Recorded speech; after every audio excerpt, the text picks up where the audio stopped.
BTS were played on BBC, Radio 1, the biggest station in the UK, 19 times. Hi, welcome to TTK. In Isolation.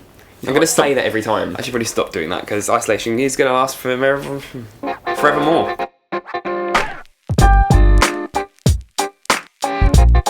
If you're new here, welcome. If you are old, welcome. We like to classify ourselves as chaotic good on the spectrum, so if that's your jam, then feel free to subscribe. The link is down below and the bell button's next to it. Like neutral good. No, I'm definitely chaotic good. This video was something that should have happened a couple of weeks ago, but it's been a hell of a year so far. The world is ending. If you weren't aware. So what we're doing today is talking about the general reception of BTS's On and the album and the amount of radio plays it received and what radio stations that was reflected on. Basically, we emailed our friends at BTS Radio UK because they're in the know and they know these things. And we said, hey, do you know how many times On was played across British radio in the last, well, since 21st of February to now? And let me tell you, they knew. They knew. Big thank you to BTS Radio UK for sending this through. If you want to find those guys, their link is in the description. Before we get into it though, we need to talk about the fact that I feel as though I haven't heard On played on the radio. It feels different to past BTS releases in that I definitely heard Boy With Love on the radio a few times. I remember it being played in the summer last year. First look at how many plays this has had. And then let's compare that to the previous release, Boy With Love, how many plays that's had over the year, and then we can sort of reflect on whether we think On was more commercial, Boy With Love was more commercial, the collaboration with Sia and Halsey, how that affected things. This is UK specific, by the way. This is not us looking around Europe or Asia, or this is just UK. Yeah, so in the UK specifically, the top 10 plays are SIBC with 112, The Wire Radio 78, Ireland FM 74, Fly FM 70, and Takeover Radio with 63, and then there's another 5 around the same number. Everything below that is then below 60 plays. Let's get down to maybe the biggest radio station on the list. So Radio 1 has 19 plays, and then I'll look for Capital, and I already feel like they only play it in the chart show. Capital FM, 2 plays. Wow. BTS were played on BBC, Radio 1, the biggest station in the UK, 19 times. We thought it would be interesting to compare over the year how much Boy With Love has been played on UK radio, and you have that information here. I think just for me, Boy With Love, almost by its very nature, is a song that is calling out to be played on radio. It's just such an ear-friendly song. Da-da-da-da-da-da. My parents sing it and they don't know Korean. And so with On, I think it's a very different vibe as a song. It's more like a fight song. It's more like them being artists as a whole. This is what they wanted with this album. It was like, we're not going to keep doing the same thing. We're not going to jump through your hoops. We're not jumping through your hoops. We're going to set our standards. Boy With Love, over the past 12 months, which is obviously a lot longer, but if we scale up the amount of plays they had, On is not going to reach this, had 2,060 plays across 79 radio stations in the UK. So not only are we seeing Boy With Love being picked up by a wider audience, but it's also received a higher volume of plays in I guess, comparative amount of time. Either Boy With Love was more commercial. It was. I think it was. And then obviously On is going on the chart shows because it's on the charts, but it doesn't seem to be being picked up by a wider audience. Sia's part in the song, huge Sia fan. Massive Sia fan. A 2005 OG. Yeah, like she falls on the more alternative end of the pop spectrum anyway. Falls on that side of the spectrum, whereas Halsey is more mainstream, and so I guess there is that pull to it. But unfortunately, Sia didn't really have much of a role in the song. Like, you couldn't hear her. There was no real reason for it to be there. Input. And she's got I'd say she's got the best voice in pop music for me, one of my favourite singers of all time, and she should have featured more heavily in the song. I don't know what happened there. It was kind of pointless to have her in it to begin with. I think that the song's makeup is like, they're genetically very different songs. Like, the song with Halsey was a feel-good summer song. The song with Sia was Find Your Power, I'm gonna fight for what's right kind of vibe. Conquest. And ultimately they are going to play out differently in the charts. I think it's very interesting how the songs have compared. If we were to extrapolate those plays that On has had so far, it won't reach the plays that, unless something freak happens. It's already fallen out. Like Lizzo, Truth Hurts, that came back round. Yeah, but I think On has already fallen out of the top charts, right?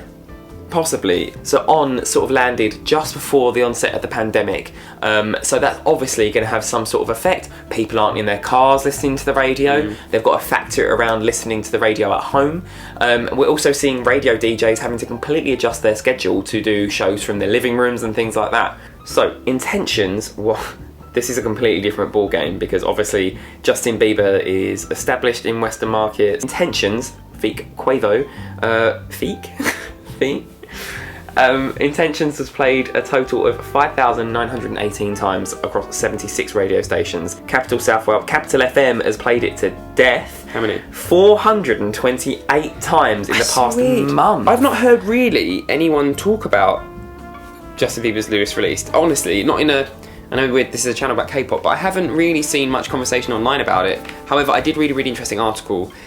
Justin Bieber, at the start of his career as a young teeny bopper, which he was, teeny bopper, you sound really old. Baby, ooh. He had to jump through a lot of hoops as well to get played on radio to begin with, because So this is what, I guess we're building to the point here. With Justin Bieber, and probably with, I imagine, Miley Cyrus, though I've not done the research to confirm, they had to jump through hoops because obviously mainstream listening audiences might not want to hear a young teenage boy on radio as much as, there's a vocal group of people that would, believers. The average listener of radio probably isn't bothered either way. And I read a really interesting article that I'll link below that was this sort of understanding why there are certain hoops that certain artists need to jump through first. And radio needs to be able to be like, here's our audience and this is what they like. And I think that there's a risk involved with playing something that's a bit experimental for them, not necessarily just BTS, but something that's a bit experimental, because people could tune out, and if they do tune out, they're going to go and take their listening to another radio station. And especially in London, the battle between Capital and Radio 1 is heating up, and so they can't afford, like, if you look at Radio 1 have a remit to play world music, as we've discussed in previous videos, they have to do it. Capital played it twice, and I know for a fact that would only be because it was in the top 40. Commercial radio has got none of those ties. They want to be able to whittle down the songs to what exactly ticks the box for their audience. What it says to me is that perhaps they don't trust their audience enough to stick around if they were to play even one song that was breaking the mould ever so slightly. But I think what we'll see is, over time, BTS are undeniably changing the way that music is distributed and played on radio. So I think we'll see more on commercial radio, and they'll feel the pressure from the public-owned stations as well. So Radio 1 will be playing more BTS, and they'll have them featured on interviews and things like that. I think that the problem with saying that is that radio listening is going up. So if it's going up, radio stations are going to kind of be like, well, our recipe's working, so we don't need to change it. That is why social networks like Twitter and Spotify or Apple Music, if people actually use Apple Music, like, this is why these things are important, because I personally haven't listened to the radio in the car for a long time. I mean, I don't really drive that regularly, but like, I always listen to my own music because I know what my music taste is. I'm like my own best DJ. And also, I feel like people don't go to the radio to discover new music anymore. But it used to be people would like listen to... They want a comfort blanket. Yeah, but people used to listen to that... who's the DJ? He's got a tent at Glastonbury because he passed away. But he would... But on radio... I'd say Chris Moores, but that's definitely not Chris Moores. He used to play new tracks, and you'd be like, oh, look, there's new music. But now people are discovering, and even... not just now, but I was doing it on iTunes like 10 years ago, discovering new music that way. So yeah, I think that radio's still trying to find its place when it comes to new music, but I don't feel they have any incentive to play it. I just don't think unless it's in the charts, they won't play it. But there's obviously fan groups like BTS Radio and a lot of different, what they call radio sort of lobbying. Is it lobbying? Well, they lobby, yeah. Yeah, so they send like mass emails out. A lot of like these groups do mailers and stuff like that, making sure that not only DJs but also A&Rs and people like that are aware of who these groups are. And I think that's really important, because I've kind of changed my opinion. I always say, what's the point in radio play? But I get it. That's why you saw Justin Bieber doing all these different like tools, using different platforms and stuff to have multiple videos released around his song Yummy and stuff like that. I think he had something silly like 4 to 6 versions of the music video for Yummy. I do think radio play is important, and the more I sort of deny saying who cares anyway, I think that's just me covering up the fact that I'm a little bit salty that more K-pop groups aren't put on mainstream radio, even though they've got these massive numbers and they're hugely successful and they're selling out tours around the UK. I just think it's really weird. What do you think is going to happen in the future? Do you think we'll see the same scenario where they come in the charts, they leave, and we don't hear any more BTS on standard rotation? Yeah. Or are we going to see more K-pop and BTS played throughout the year? on the off, like just randomly on a Sunday afternoon. I mean, you're more likely to get it in like Adele Roberts' early morning show. She'll be like, here's BTS, Yeah, and then that's the only play they'll get that day. Because I think the early morning show's got more chance to explore different things as well. Let us know what your thoughts are on this whole thing. I know we've discussed this in the past, but now this is a good experiment to see versus what we saw as a wildly successful song pre a Wembley 2-night performance versus a latest comeback that may have been hampered by a pandemic. So let us know your thoughts. We hope you're staying well in isolation. Stay home and stay safe. And see you soon. Stay home to protect your local health service. Thank you so much to this month's Patreons. Your names are below. And if you want to find out how you can join our Patreon page, press that button down there